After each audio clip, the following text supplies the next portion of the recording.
Hey, welcome to Refocused Radio. Once again, we are here, and just like any other time, we have another special guest. Today, you have the true honor talking to Dr. Laura Gabayan, and we're going to talk about the subject of her book that you can get on Amazon. It's ready for you to get it right now. It's Common Wisdom, and she has done a lot of research, a lot of interviews to find the right people who were actually nominated to give their special gifts of wisdom and insight. So we're going to learn all about that amazing project, but just a little bit about her before I let her come into the show is that she is a world-renowned physician, scientist, and researcher. She has attended UCLA for all her schooling, and she has a lot of amazing things on her resume that'll probably take me 40 minutes to go through. So first and foremost, I want to say, Dr. Laura Gabayan, thank you for your time. I know you're swamped and busy, but you made it clear for our audience that this is an important appointment. So thank you for your time today. How you doing? Thank you for having me. I appreciate you being on. I know you have a powerful story, a lot of battles with health, a lot of inspirational moments. So, for that, kind of share with the audience a little bit about your health story and how that might have inspired you with this book project. It's funny because I still have those health problems. As you can tell, I slur my speech and my muscles are weak. So I had been publishing a lot in academia and I was interested in science and seeing patients. That's what I did.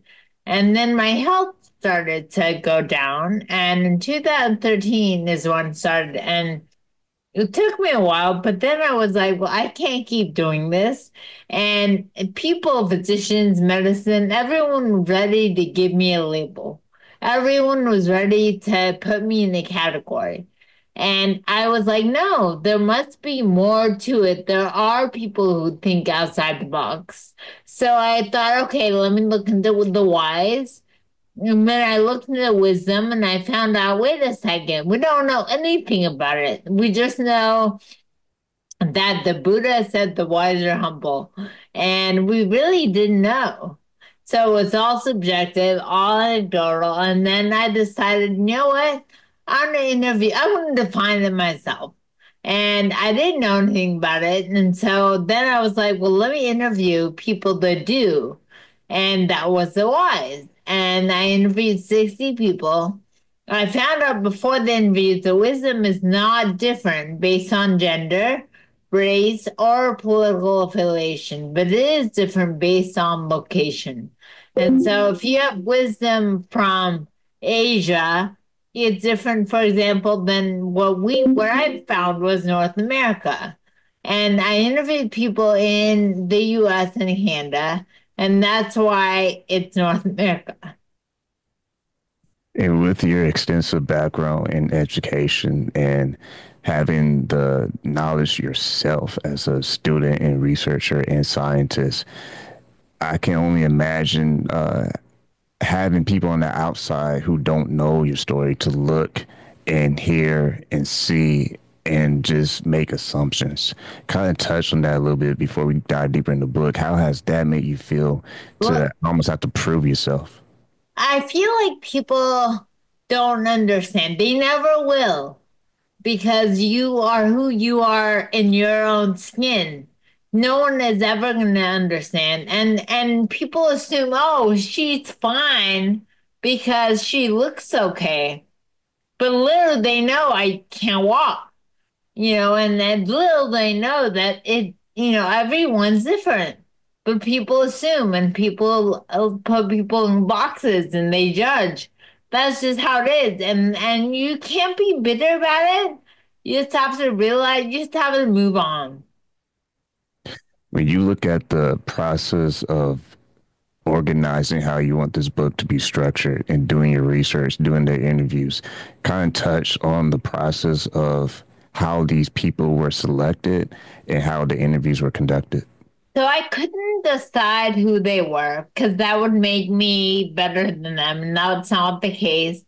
As a researcher, the only thing you can say is who can do it. And so I said, if you are age 50 to 79, and if you are in North America, you can do this. And that was it. And after I would say about 20 or 30 interviews, I heard a lot of the same things. but I was not happy with that number. So I kept going. And I let the data tell us the answers. And I found out the wisdom is really a total of 8 elements. And that's what I put in my book, Common Wisdom. The 8 elements are resilience, kindness, positive, positivity, spirituality, humility, tolerance, creativity, and curiosity. And when someone says, "Oh, so do you know what wisdom is?" It's a hard question. But yes, I've broken it down to 8 elements. And of the 60 people I interviewed, most had 2 to 5, and only one had all 8 of those 8. And talk about how in the book, the eight, some of us, well, most of us, if we're true to the whole situation, is when you read the eight, you might find it that you're good at some, but you may be shaking the others. Kind of touch on that importance of realizing that. And that's why, so there's 2 things. First of all, how you look at those 8 is going to change in time. Like, I had zero spirituality in me before as a physician and scientist. It's just nothing I learned about. And now I'm definitely a lot more spiritual. And so, kindness, which is the second element. I feel like that's something I never grew up learning that was important. I viewed it as weakness because I'm Middle Eastern, and the Middle East is kind of viewed as weakness, like you're a pushover.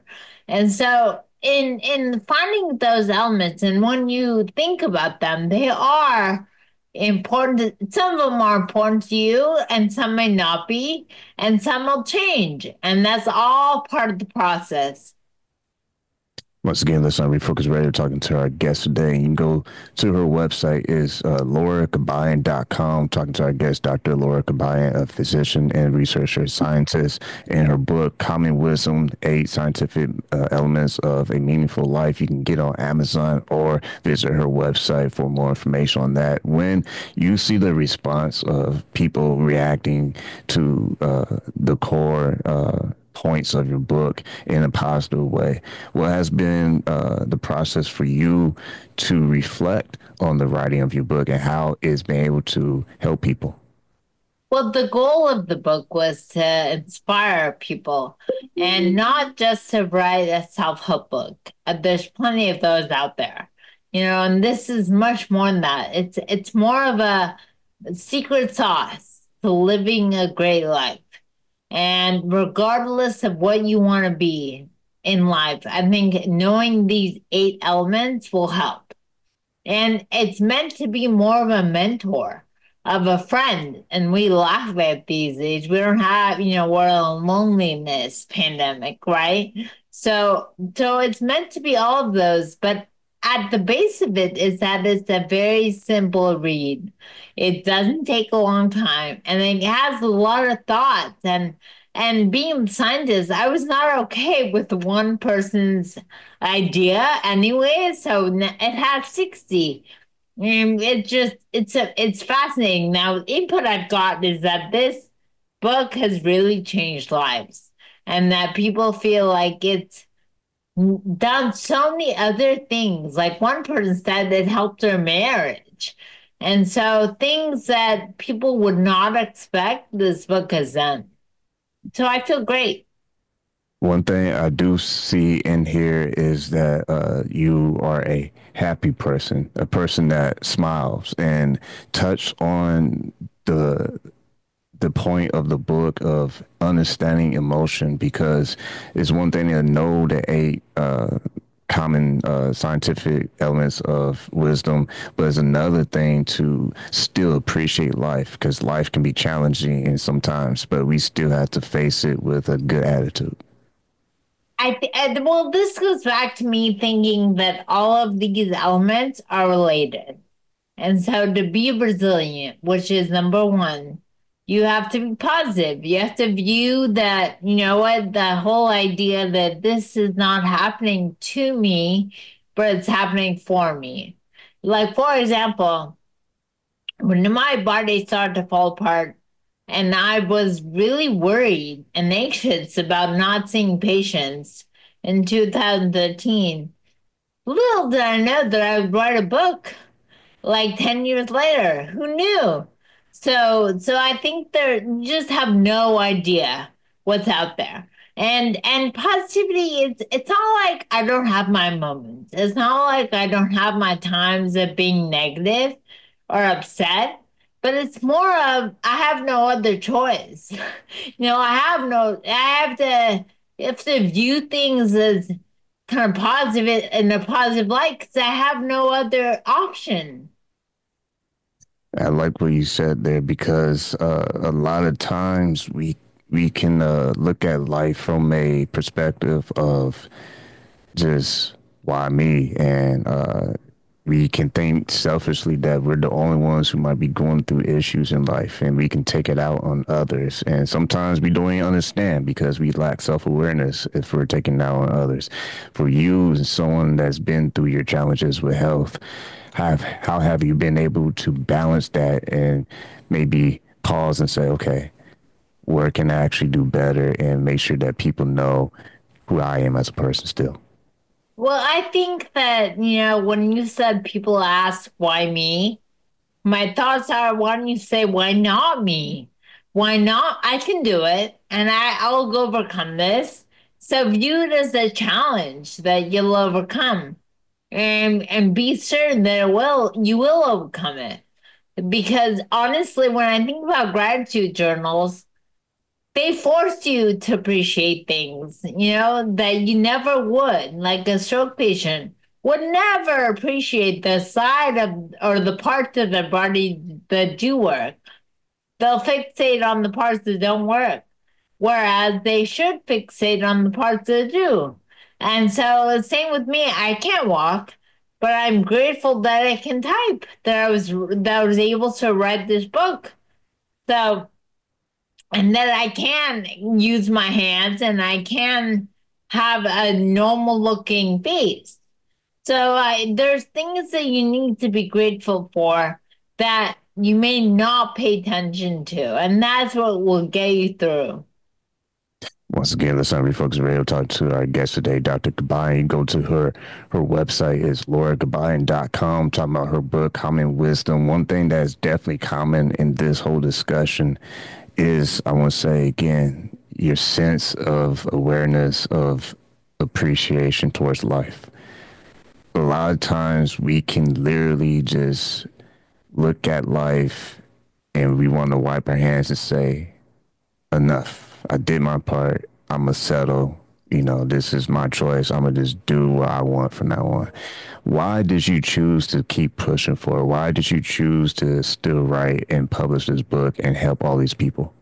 Well, I think in life we kind of bow down to victims, right? If you look like you're suffering, you're gonna get more attention. If you have an urgency, you get a doctor's appointment faster. So victims kind of are important. But the reality is, I look at it as, we are warriors. We're not victims. And I'm not going to give up on life. I'm going to keep going. So no, I feel like thinking that this is going to stop me is me giving up on life. And I'm not going to give up on life. Everyone has a unique story. If someone's watching this or listening to this interview, this episode, generally speaking, if you talk from your pain points, what you personally experienced in your life, what was some of the things that kept you motivated, that kept you wanting to get up in the morning and say, you know what, I am a warrior. I will continue to fight. Relationships, these things that I didn't value before because I was so busy, building my CV and being the position, this, that. But when you are on your deathbed, what's going to matter? It's going to be who is in your life and who has touched your life more than ever. It's the people in your life. So waking up in the morning and seeing my kids, that's what's kept me going. Just having any relationship is what should keep you going. And there are people who, yes, we are encountering a loneliness pandemic.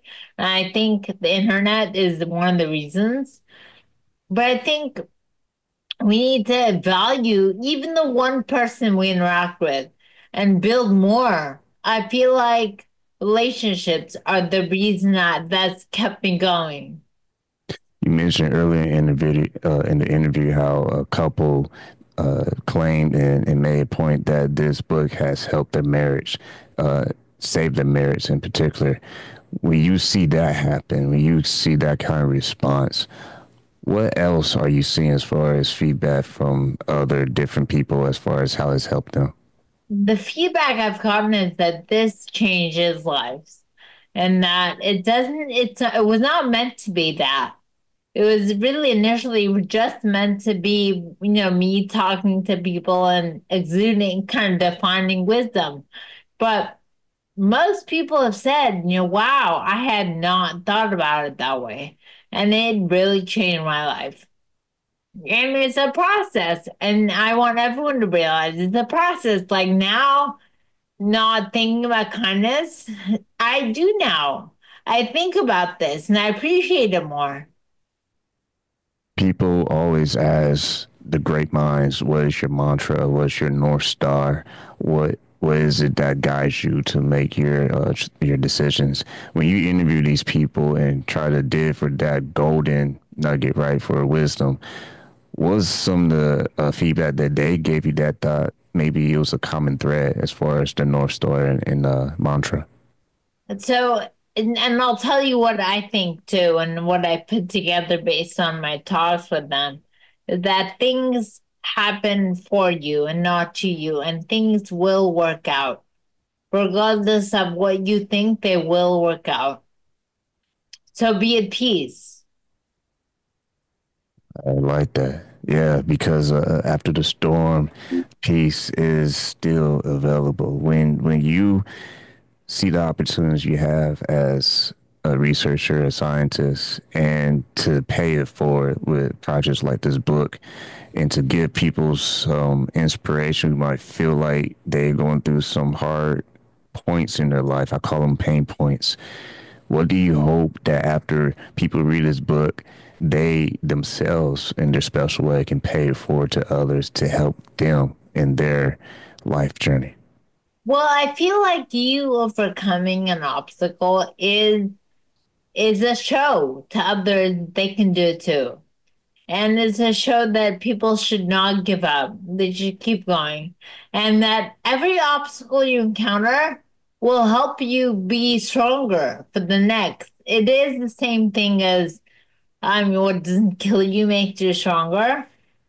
Or I read somewhere the deeper the fall, the harder the jump. And the idea is, the bigger the fall, and talk about a fall. I thought I had full control over my body.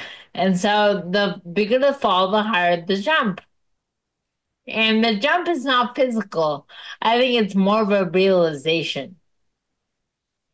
You have academic success. And for the audience, I just want you kind of emphasize the amazing track record you had with your career in this part of the road that was like a bump in the road. You could have said, you know what, I'm done. Like I did what I had to do. I'm done.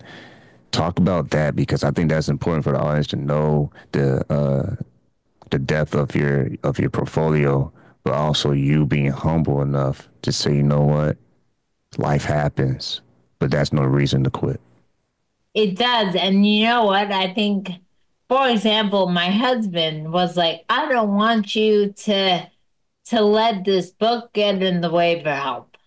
And I have chronic Lyme disease, and Lyme affects your sleep and affects your brain, and that's why I have stroke symptoms and everything. And so, when I wrote the book, I was up at 1 in the morning every night. So between 1 and 3, I would write the book, and and I thought to myself, great, he's not going to see me putting time into the book. He's gonna, during the day I would focus on my health, and during the night, don't get me wrong, I went back to sleep at 3 or 4 in the morning, but through at that time, that's when I wrote the book, and I feel like you'll make it work. If you want it to work, you'll make it work. And if you see it as okay, and what I'm saying is also take time for yourself. Realize what you need and what you need. And I told my husband, I told my family, I'm like, I need something to get my mind off of the fact that I can't walk, that I can't talk normally, that me being the, energizer bunny is no longer there. So I need something, and this is that something to do what works for you. Once again, you can go get her book on the Amazon or go to visit her website, lauragabayan.com. We're talking about her book, Common Wisdom, Eight Scientific Elements for a Meaningful Life. My last question as we wind this down is also part of the question process for these interviews and research in the book. You would ask them, man, I lost my thought. You know how that happens sometimes. Well, I Yeah, did ask clergy. It's like, are you saying how do I find 60? Right? yeah. Community leaders, clergy, random people. Everyone I knew, I was like, do you know someone wise? And 60 may not sound like a lot, but boy, was it hard to find those 60. It was really hard because they were random people and it was hard. I remember it. It was going to be for the younger generation, for the next generation. If you were to pass down some good wisdom for the next generation to appreciate, to take the next step and take the torch and move forward, what would you say to younger people based on the research you've been able to do with this book? So I only spoke with 50 age 50 to 79, people age 50 to 79. And I did ask them their advice for the younger generation. And based on that, based on everything I got, it was really my advice would be don't let your emotions take over. Don't let you be dictated by your emotions. Your emotions are your emotions, but they can be put aside and you can move forward. You can be sad, you can be everything, but let your emotions out, but move on. Once again, been listening to Refocused Radio, talking to our guest today, Dr. Laura Gabayan. Go to her website, lauragabayan.com. Get her book available on Amazon. Just like that, we are flat out of time. But before we go, if someone wants to connect with you, if they're able to outside of your website, what's the best way someone can contact you? So it would be my website, but it's a hard website to remember. So if they remember the wisdomresearchproject.com was the original website that I used to get the 60, and that leads into lauragaban.com. But lauragaban.com has a tab of people that can get in touch with me there too. So that's I would either do the wisdomresearchproject.com or lauragaban.com. Well, like I always want to say to you, like our guest, Dr. Laura Gabayan, thank you for your time. Of course, thank you.